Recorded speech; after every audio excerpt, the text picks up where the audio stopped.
Hello students, आपका ICIT online classes में बहुत बहुत स्वागत है। मैं आज बात करने वाला हूँ एक्सेल के बारे में। इससे पहले मैंने अपना इसका एक फर्स्ट पार्ट का वीडियो लॉन्च किया था, जिसमें मैंने आपको ये बताने का काम किया था कि एक्सेल है क्या। तो एक्सेल का एक इंट्रोडक्शन वीडियो मैंने आपको दे दिया था। अगर नहीं देखा है तो डिस्क्रिप्शन बॉक्स में उसका लिंक मैं दे रहा हूँ, आप उसे ज़रूर देखिए। आज से हम लोग एक्सेल में प्रैक्टिकल करना सीखेंगे, प्रयोगात्मक काम को करना सीखेंगे। तो आज हम लोग बात करने वाले हैं फार्मूले के बारे में। तो देखिए, एक्सेल को आप भी जानते हो कि ये स्पेशली गणित के कैलकुलेशंस को यूज करने के लिए यूज किया जाता है। इसमें आप बेसिक मैथ के फार्मूले से लेके कॉम्प्लेक्स मैथ के एक्सप्रेशन को इजीली हैंडल कर सकते हैं। तो जो फार्मूला होता है एक्सेल में, ये एक एक्सप्रेशन होता है। जैसे हम लोग कोई एडिशन, सब्ट्रैक्शन, मल्टीप्लिकेशन या किसी भी कंप्यूट पर्पज के लिए कोई सूत्र लिखते हैं, तो वैसे ही एक्सेल में अगर कोई कैलकुलेशन आपको कराना है तो उसके लिए हम लोग जो समीकरण लिखेंगे, एक्सप्रेशन लिखेंगे, उसे हम लोग फार्मूला बोलते हैं। तो ये formula is an expression which calculates the value of a cell. तो जो फार्मूला होता है ये एक एक्सप्रेशन होता है जिसका काम होता है सेल में उपस्थित वैल्यूओं का गणना करना। जैसे उदाहरण के रूप में, cell A3 below contains a formula which adds the value of cell A2 to value of cell A1।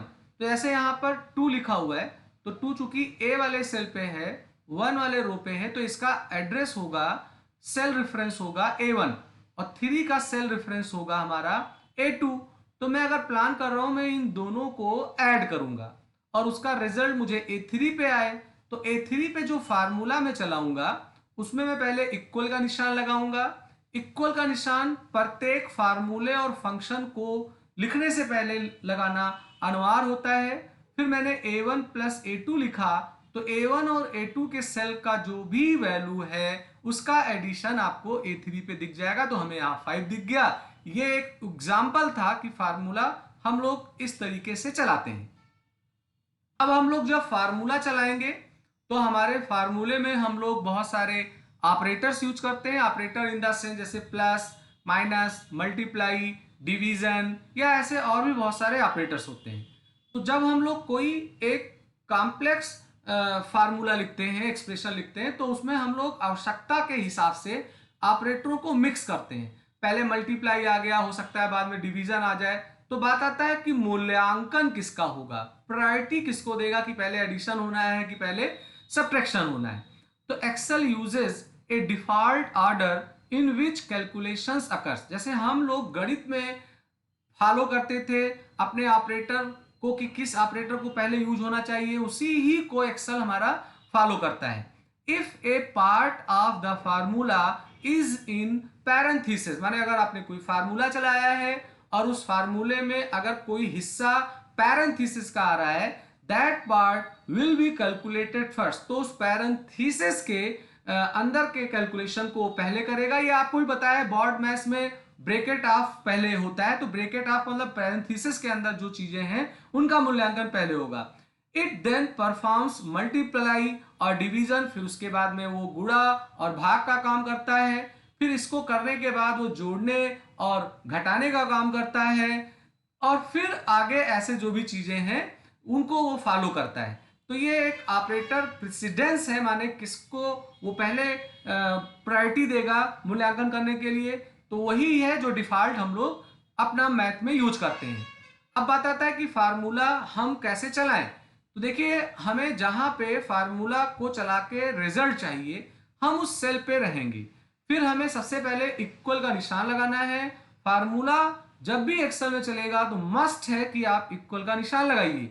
फिर उसके बाद आपको उस सेल का एड्रेस देना होगा जिसकी वैल्यू को आप फार्मूले में यूज करना चाहते हो।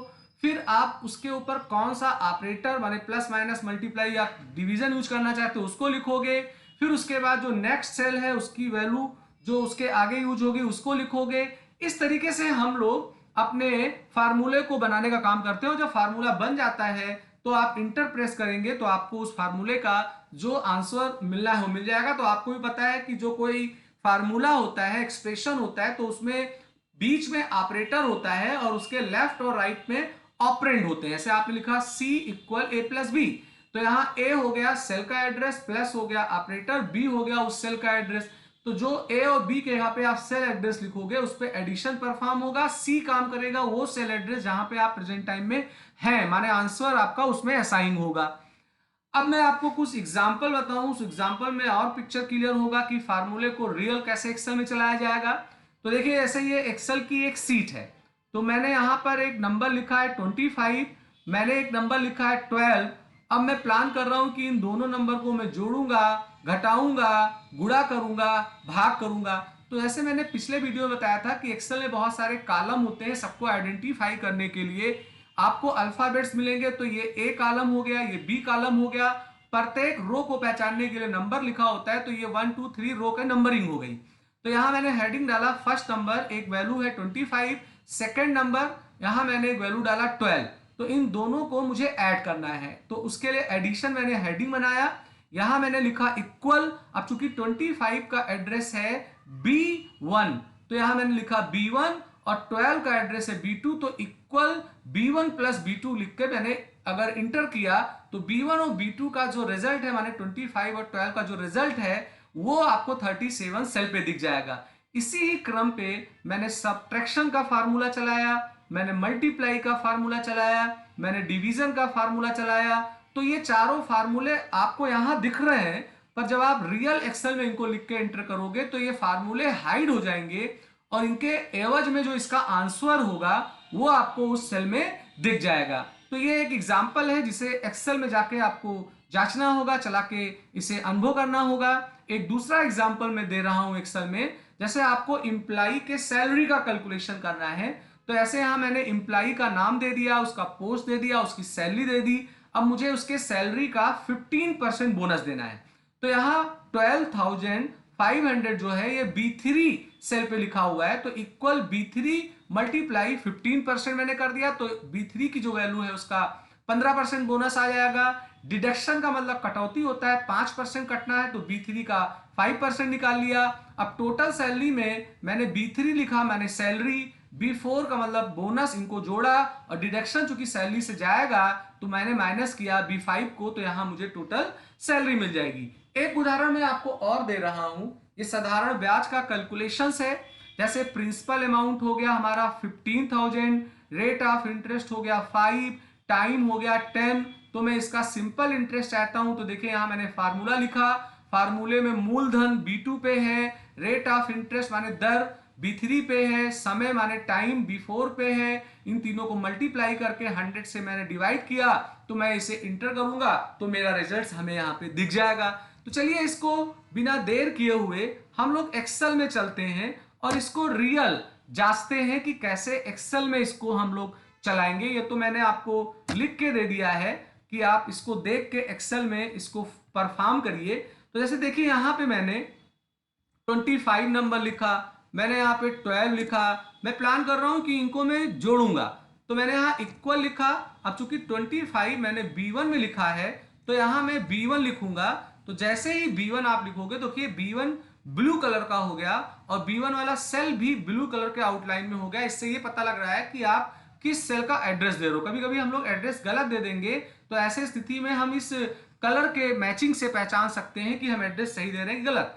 प्लस जैसे मान लेते हैं मैंने यहाँ पे लिख दिया B3, तो देखिए B3 यहाँ एक अनदर मैरून कलर में हो गया है और B3 चूंकि मैं एड्रेस गलत दे रहा हूं, जिसमें मैं बैठा हूं उसी का एड्रेस दे रहा हूं, मुझे 12 का देना था तो यहाँ B2 दे दिया। देखिए B2 मैरून में हो गया, तो ये दोनों कलर के मैचिंग से भी पता लगेंगे कि इनका एड्रेस आप दे रहे हैं। अब मैंने यहाँ इंटर किया तो देखिए यहाँ पर 37 आ गया और यहाँ फार्मूला हमें दिख भी रहा है।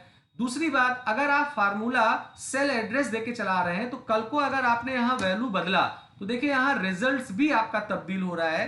क्योंकि मैंने रिजल्ट्स में सेल का एड्रेस दे रखा है, तो जो भी वैल्यू हमारे सेल की फ्रेश होगी, नहीं होगी, उसे वो अपडेट कर लेगा अपने फार्मूले में। इसी तरीके से मैंने यहाँ पर B1 माइनस B2 कर दिया तो उसका रिजल्ट हमें यहाँ पे दिख जाएगा। तो ऐसे आपको कोई भी फार्मूला यहाँ चलाना है।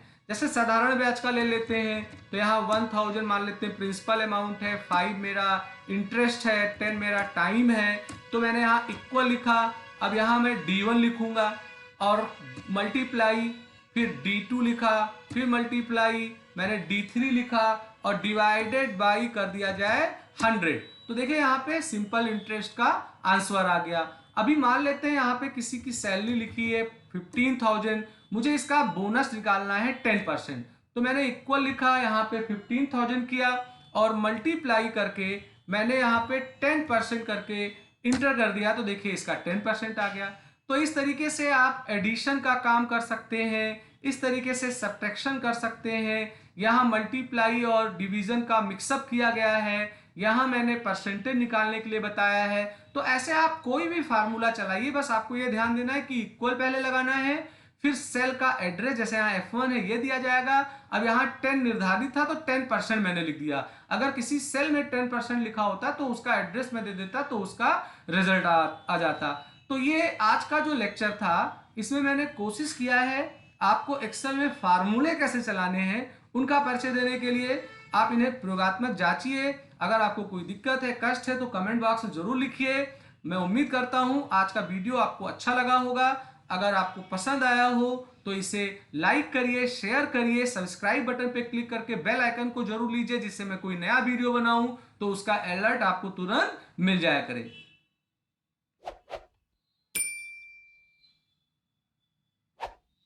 तो आज का वीडियो मैं यही समाप्त कर रहा हूं। जल्द ही मैं आपके लिए एक फ्रेश वीडियो लेके आऊंगा। आपका दिन